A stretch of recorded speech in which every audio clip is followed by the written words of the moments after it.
L'histoire commence avec une fille poignardant brutalement un garçon avec un couteau. Le garçon déconcerté se demande ce qui se passe et pourquoi il est tué. Alors qu'il tente de se relever, la fille l'achève d'un coup fatal. À l'instant suivant, il se réveille et voit un vieux gobelin vert debout devant lui. Intrigué, il se demande pourquoi il est encore en vie, mais le vieux gobelin s'approche et lui donne un nom, Gabou. Il réalise alors qu'il a été réincarné dans un autre monde, mais cette fois en tant que gobelin de Baran. Le lendemain, en se réveillant, Gabou remarque qu'il a grandi rapidement, découvrant ainsi l'une des capacités des gobelins dans ce monde, une croissance accélérée. Il décide de tout faire pour survivre dans ce monde, laissant derrière lui son ancienne vie qu'il considère dégoûtante. Le vieux gobelin revient plus tard, distribue de la nourriture pour la dernière fois et déclare que désormais, chacun devra se débrouiller pour trouver de quoi manger. Gabou, bien que préoccupé, observe un gobelin grand et robuste dans son groupe, nommé Gébé Kitchi, et élabore un plan.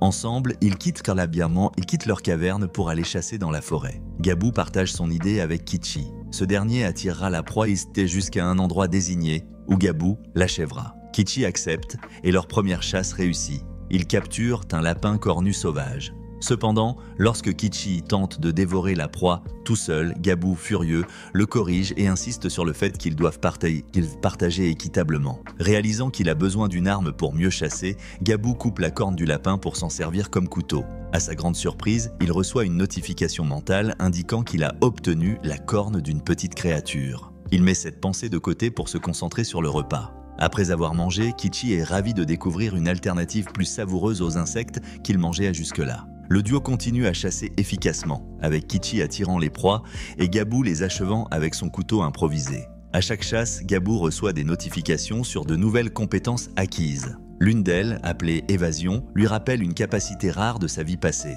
qui lui permettait de consommer des substances inhabituelles comme le fer, l'or ou le poison. Il se demande quelles autres compétences il pourrait développer dans ce nouveau monde. Plus tard, Gabou remet un couteau à cornes à Kitchi pour l'aider dans les chasses futures. Lorsque la nuit tombe, ils retournent à la caverne où une gobeline nommée Go-I est impressionnée par les compétences de Gabou. Elle lui dit qu'il est extraordinaire, en soulignant qu'il est le seul à avoir survécu face au lapin cornu. Bien que Kitchi mentionne qu'il a aidé Gabou, Goi semble fasciné uniquement par ce dernier. Enthousiasmé par son intérêt, Gabou l'invite à se joindre à leur prochaine chasse et elle accepte rapidement. Cependant, la pluie interrompt leur plan et Gabou décide d'explorer l'entrepôt des gobelins pour trouver des matériaux pour améliorer son arme.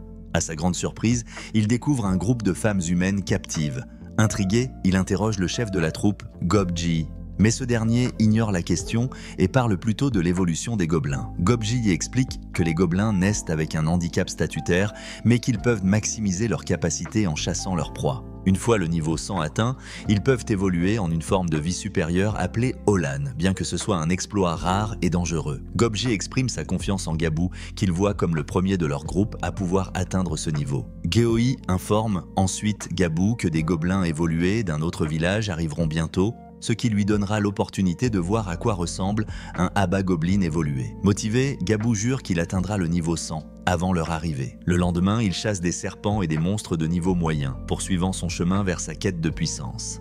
Goi est également avec eux. Elle est ravie de pouvoir manger de la viande, mais Gabou reçoit un nouveau message de son statut, lui annonçant qu'il a acquis de nouvelles compétences, notamment la thermographie, le venin, la résistance au venin, la recherche et l'œil maléfique. Gabou n'en revient pas que le serpent était si puissant, mais il jure de devenir plus fort pour survivre dans ce monde lors de sa seconde vie. Ils pénètrent ensuite dans une grotte remplie de chauves-souris. Piégé par leur nombre, Gabou active sa compétence œil maléfique, paralysant les chauves-souris. Ils les éliminent rapidement avec leurs armes et mangent à l'extérieur de la grotte. À nouveau, le statut informe Gabou qu'il a acquis des compétences supplémentaires. Écolocation, vampirisme et vilias. Il est stupéfait d'avoir autant progressé en une seule journée sans se rendre compte que des gobelins de son groupe les espionnent. Pendant la nuit, ces gobelins tentent de tuer Gabou dans sa grotte.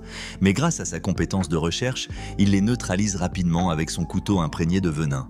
Interrogeant ses agresseurs, il découvre qu'ils lui en veulent de manger seul alors qu'il n'avait rien à se mettre sous la dent.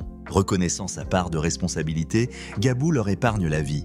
Mais Goi, furieuse, en tue un pour l'exemple. Le lendemain, le trio affronte un ogre supérieur. Gib-Kitchi et Goi attaquent ses bras et ses jambes avec leurs couteaux à cornes, puis Gabou l'achève en enfonçant 2 couteaux dans sa poitrine. Après avoir mangé l'ogre, le statut informe Gabou qu'il a acquis de nouvelles compétences. Libido, langage des orques et analyse. Impressionné, Gabou décide de ne pas laisser ses compagnons manger tout seul et insiste pour ramener la nourriture à la grotte afin que tous les gobelins puissent en profiter. Cette décision surprend Gabou lui-même, se souvenant de son égoïsme dans sa vie passée.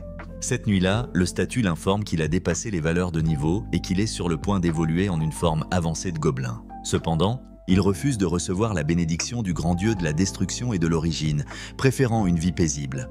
Au réveil, il découvre que son corps a changé. Gib-Kitchi a également évolué. Leurs compagnons gobelins sont choqués de voir ces évolutions rapides, réalisées en seulement un mois. Kitchi, ravi, défie Gabou pour un duel afin de déterminer le plus fort. Gabou le domine rapidement grâce à ses compétences accrues. Après leur combat, Gabou entend un bruit et demande à Gohi d'apporter une arbalète. Des loups supérieurs chassent des lapins cornus pour le plaisir, tuant même un ogre supérieur en chemin. Gabou ordonne à Gohi de tirer une flèche empoisonnée sur l'un des loups, et ils les attaquent avec leurs formes avancées, les éliminant rapidement grâce à leurs nouvelles compétences. Le chef de la meute tente de tuer Gabou, mais Gohi l'abat avec une flèche, permettant à Gabou de l'achever. Le statut informe ensuite Gabou qu'il a acquis de nouvelles compétences, chasse sauvage, armure de camouflage et un talent de leadership appelé ordre. Il ramène les loups morts à la grotte, où les gobelins les remercient pour la nourriture. Impressionnés, ils demandent à Gabou de leur apprendre à chasser. Bien qu'il rejette l'idée d'être un gentil,